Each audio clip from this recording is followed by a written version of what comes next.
Celsius को बर्दाश्त कर सकते हैं। हम रशिया के साइबेरियाई क्षेत्र के उत्तर में स्थित याकुतिया के कैपिटल याकुत्स्क शहर में हैं। ये ऑफिशियली दुनिया का वो शहर है जहाँ सबसे ज्यादा ठंड होती है। याकुतिया में अब तक का सबसे कम टेम्परेचर -71.2 डिग्री सेल्सियस रहा है। जब मैं यहाँ पहुँचा, भले ही मैंने कितने ही दिनों तक रिसर्च क्यों न की हो, लेकिन फिर भी मैं पूरी तरह से चौंक गया था। मुझे अचानक ऐसा महसूस हुआ जैसे याकुत्स्क जाने का मतलब है बर्फ के नरक में जाना। हम किस जगह पर आ गए हैं? मुझे आइस वाले गिलास से कुछ भी नजर नहीं आ रहा है।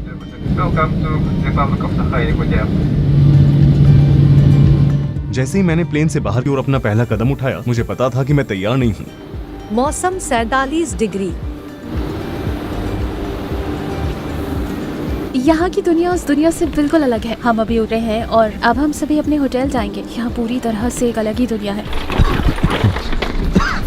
क्या तुम्हें भी खांसी आ रही है? हाँ, मैं सांस नहीं ले पा रही हूँ। यहाँ लोग कैसे रहते हैं? टैक्सी ड्राइवर हमें बता रहा है कि 15 मिनट से ज्यादा समय तक बाहर रहने से पेन चुभने जैसा दर्द, अंगों में सनसनी, फ्रॉस्ट बाइट और शायद जान भी जा सकती है। इसमें बहुत दर्द हो रहा है। मुझे अपनी उंगलियां महसूस नहीं हो रही है।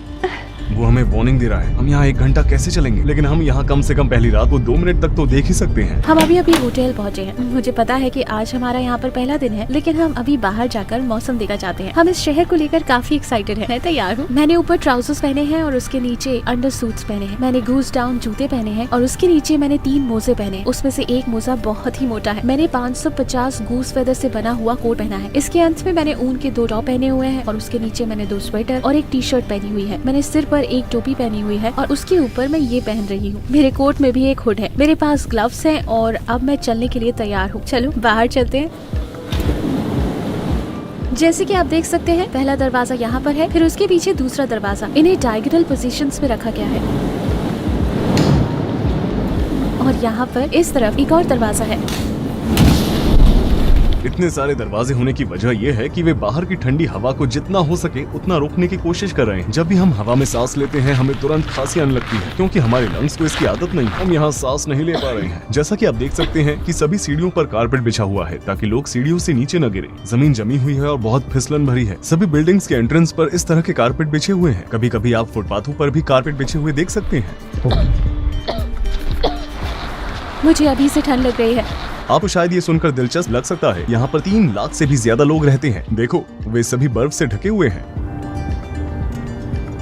जैसा कि आप देख सकते हैं, यहाँ सीढ़ियों पर भी कारपेट बिछे हुए हैं। क्या आपको वहाँ पर एयर कंडीशनर्स दिखाई दे रहे हैं? वे पूरी तरह से बर्फ से ढके हुए हैं। वास्तव में तुम भी बर्फ से ढकी हुई हो। तुम्हारे आईलैशेस पर बर्फ है। क्या सच में? मेरे आईलैशेस पर भी? हाँ, और तुम्हारे बाल सफेद होते जा रहे हैं। अगर हम यहाँ 10 मिनट और खड़े रहे तो ये पूरी तरह से बर्फ में ढक जाएंगे। हाँ, तुम्हारे बालों पर बर्फ जमना शुरू हो गई है। क्या अब हम होटल चलें?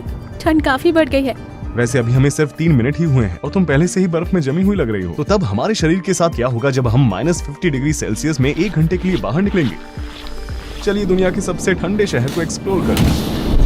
सूरज अभी निकला है। ये लगभग 9 बजे उगता है। कल मैंने जो कपड़े पहने थे उसके अलावा मैंने आज 3 और स्वेटर, एक और अंडरवियर और एक एक्स्ट्रा मोजे पहने हैं। क्या तुमने 5 स्वेटर पहने हैं? हाँ बिल्कुल, 5 स्वेटर। और मेरे चलने के ढंग से और मेरे पफी लुक को देखकर तुम समझ ही गए होगे कि मैंने एक के ऊपर एक कितने कपड़े पहने हैं। क्या तुम्हें ठंड लग रही है? कल से ज्यादा या कम? मुझे अपने पैरों पर सबसे ज्यादा ठंड महसूस हो रही है। और तुम्हें? मुझे अपने पैरों पर थोड़ी थोड़ी ठंड महसूस हो रही है। हम अभी बाहर आए थे और तुम्हारे बाल जो ढके हुए नहीं थे वो जम भी गए। हमने एक के ऊपर एक कपड़े पहने हुए हैं, लेकिन यहाँ पर लोग आमतौर पर असली फर पहनते हैं। इस तरह वे अपने आप को गर्म रख सकते हैं। अब हम वॉक करेंगे। हम फिशिंग मार्केट की तरफ जाएंगे। हम देखेंगे कि हम कितनी देर तक ठंड को बर्दाश्त कर सकते हैं। ऊपर मूर्तियां आमतौर पर बर्फ की बनी हुई होती है, क्योंकि यहाँ का मौसम ठंडा है, इसलिए लोग आमतौर पर बर्फ की मूर्तियां बनाते हैं। वे झाड़ू से बर्फ को साफ कर रहे हैं ताकि लोग फिसलकर गिर न जाएं। इस तरह दिन में हर घंटे फुटपाथों पर जमी हुई बर्फ को तोड़ा जाता है।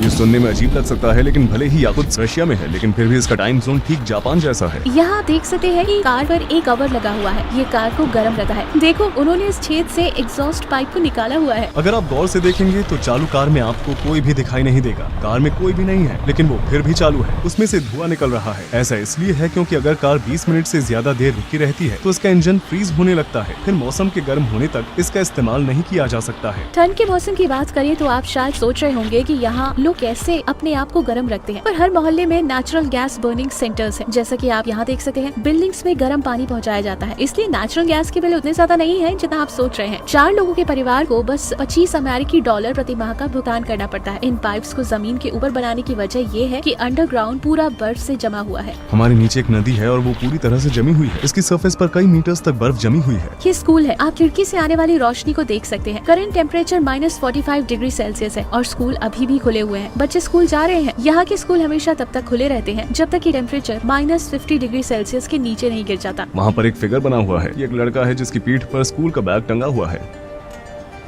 जैसा कि आप यहाँ देख सकते हैं, यहाँ पर ऊपर से गर्म पानी का पाइप जा रहा है। यहाँ पर हर जगह बर्फ के टुकड़े जमे हुए हैं।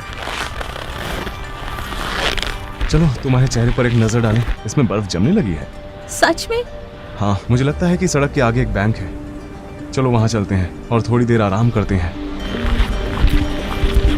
यहाँ के लोग जब एक जगह से दूसरी जगह जाते हैं तो वो आमतौर पर बैंक्स या शॉपिंग मॉल में थोड़ी देर रुकते हैं। वो अपने आप को थोड़ा गर्म करने की कोशिश करते हैं और फिर अपने रात धो रहे हैं। मुझे ऐसा लग रहा है कि जैसे कोई लगातार मेरे पैरों में सुई चुभ हो रहा है। ठीक है, फ्रेश बाइट की तरफ। मुझे ऐसा भी महसूस नहीं हो रहा है कि मैं धीरे धीरे गर्म हो रही हूँ। तुम्हारा क्या हाल है? मुझे भी कुछ महसूस नहीं हो रहा है।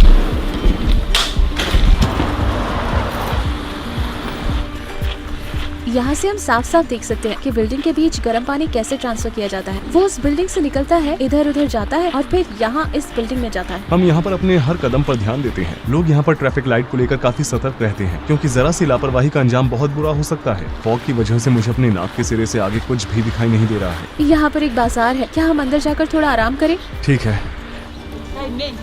मैं अपने ग्लव्स नहीं पहन सकती क्योंकि मैं अपने हाथों को महसूस नहीं कर पा रही हूँ। खैर, ये बहुत भारी है। Очень многие фотографируются так. पूरी तरह से जमे हुए खरगोश। मुझे अपने हाथ बिल्कुल भी महसूस नहीं हो रहे हैं। देखो क्या हुआ। О, пошли, Гречка.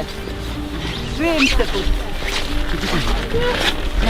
मेरे हाथ लाल हो गए हैं और सभी उंगलियां ऊपर से सफेद हो गई हैं। मैं यहाँ पर 1 मिनट अपने आप को गर्म रखने की कोशिश कर रही हूँ। मैंने बस 1 मिनट के लिए अपने ग्लव्स उतारे थे। अब मेरे हाथ बहुत बुरी तरह से सुन्न हो गए हैं। Чтобы заработало, надо вот так массаж делать, чтобы это кровообращение началось. Знаете? Вот это уже массаж. वो बहुत अच्छी है। मुझे नहीं पता कि मुझे क्या कहना चाहिए। वो सिर्फ रशियन ही बोलती है। कितना हुआ? Эй, нет, не тянет. थैंक यू सच में शुक्रिया। वो बहुत अच्छी है। Thank you. अब मुझे भी ठंड लगना शुरू हो गई है। मुझे बहुत ठंड लग रही है। बैंक देखते ही अब हम अंदर चले जाएंगे। 1 मिनट रुको, इधर आओ। शायद तुम्हारी नाक लाल होती जा रही है। शायद तुम्हें फ्रॉस्ट बाइट हो रहा है। मुझे लगता है कि हमें कोई ना कोई जगह ढूंढनी होगी। वैसे आप यहाँ पर बर्फ को देखकर समझ सकते हैं कि यहाँ की हवा कितनी ड्राई है। ये बिल्कुल धूल की तरह है। ये उस बर्फ जैसी बिल्कुल भी नहीं है जिसे हम जानते हैं।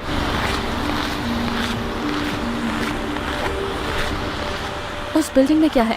क्या हम अंदर जा सकते हैं? मुझे बहुत दर्द हो रहा है। ये बंद है। ध्यान से, जगह बंद होने की वजह से यहाँ पर कोई कारपेट नहीं है। चलो सामने चलते हैं। लोग अंदर और बाहर आ जा रहे हैं।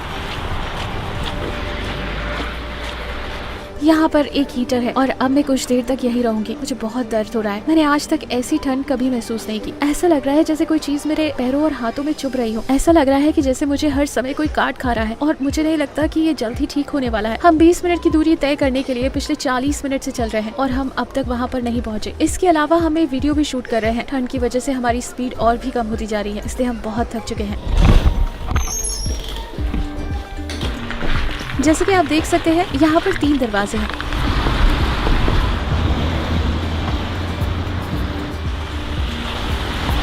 स्कूल का समय होने की वजह से पार्क में बच्चे नहीं हैं। मुझे यकीन है कि अगर स्कूल का समय नहीं होता तो अभी यहाँ बच्चे खेल रहे होते। मैं -47 डिग्री सेल्सियस पर प्लेग्राउंड पार्क में झूले पर बैठी हुई हूँ। 1 मिनट रुको, मुझे अपनी उंगलियां महसूस नहीं हो रही है। मैं अपने फोन पर टैप भी नहीं कर पा रही हूँ। यहाँ आप अंटार्कटिका में मौसम देख सकते हैं। ये -28 डिग्री सेल्सियस है। मुझे अपनी उंगलियां बिल्कुल भी महसूस नहीं हो रही। इसमें बहुत दर्द हो रहा है। अपने आप तय होगा कि हम कॉफी या फिर कुछ और पिएं। मुझे बहुत दर्द हो रहा है। बता नहीं सकती कि मुझे इस वक्त कितना दर्द हो रहा है। हमें तुरंत कहीं ना कहीं अंदर जाना होगा। चलो कोई कैफे ढूंढते हैं। आओ फोन पर एक कैफे ढूंढे। क्या वो एक कॉफी शॉप है? तुमने इसे कहाँ देखा था? क्या ये यहाँ से बहुत दूर है? मुझे अच्छा महसूस नहीं हो रहा है। क्या ऐसी कोई जगह नहीं है जहाँ पर हम जा सकते हैं? मुझे बहुत दर्द हो रहा है। मेरे पैर पूरी तरह से सुन्न हो चुके हैं। तुम्हारी उंगली को क्या हुआ? मैं बिल्कुल भी महसूस नहीं कर पा रही हूँ। मुझे बहुत दर्द हो रहा है। क्या सच में? हाँ, मैं अपनी उंगलियों में कुछ भी महसूस नहीं कर पा रही हूँ। इसमें बहुत दर्द हो रहा है। हम बस थोड़ी देर के लिए बाहर रुके और मेरे हाथ सफेद होना शुरू हो गए थे और ऐसा मेरे राइट हैंड में हुआ, इसलिए मुझे कुछ ज्यादा ही दर्द हो रहा है। मुझे बहुत दर्द हो रहा है।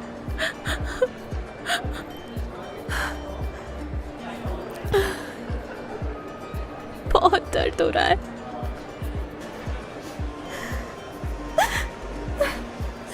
मुझे अपना हाथ दिखाओ। अभी इसका कलर थोड़ा सही है, लेकिन मेरी उंगलियां अभी भी सुन्न है। तुम्हें अब कैसा महसूस हो रहा है? मुझे बहुत दर्द हो रहा है। मेरे हाथ बहुत दर्द कर रहे हैं। मैं अपने हाथों को महसूस नहीं कर पा रही हूँ। मुझे वाकई बहुत दर्द हो रहा है। जब मैं बार में आपको अपने फोन पर मौसम दिखाने की कोशिश कर रही थी तो मुझे लगा कि मैं अपनी उंगलियां फोन पर टच ही नहीं कर पा रही हूँ। मैं उसे टच कर रही थी लेकिन फोन मेरी उंगलियों का पता नहीं लगा पा रहा था। मारिया, जिससे हम यहाँ मिले थे, उसने हमें बताया कि उसे फ्रॉस्ट बाइट हुआ था और उसके रेनॉल्ड डिजीज के लक्षण थे। उसके हिसाब से अगर वो 10 मिनट और बाहर रहती तो वो शायद हमेशा के लिए अपनी उंगलियों को खो सकती थी। जाहिर है बाहर जाने पर उसकी उंगलियों में दर्द महसूस होगा, भले ही बाहर ठंडी ना हो, जैसे 0 डिग्री सेल्सियस। दूसरे शब्दों में कहा जाए तो याकुत्स्क ने हमें ऐसा नुकसान पहुंचाया जो जीवन भर हमारे साथ रहेगा। एक जगह से दूर है। यहाँ लोग क्यों रहते हैं? ये लोग कौन हैं? इन सभी सवालों के जवाब आपको मेरे अगले वीडियो में मिलेंगे। इस वीडियो में मैंने आइस एज एनिमल्स, मैमथ के अवशेषों को फिल्माया है। इसके अलावा मैं एक ऐसे गाँव में भी गया था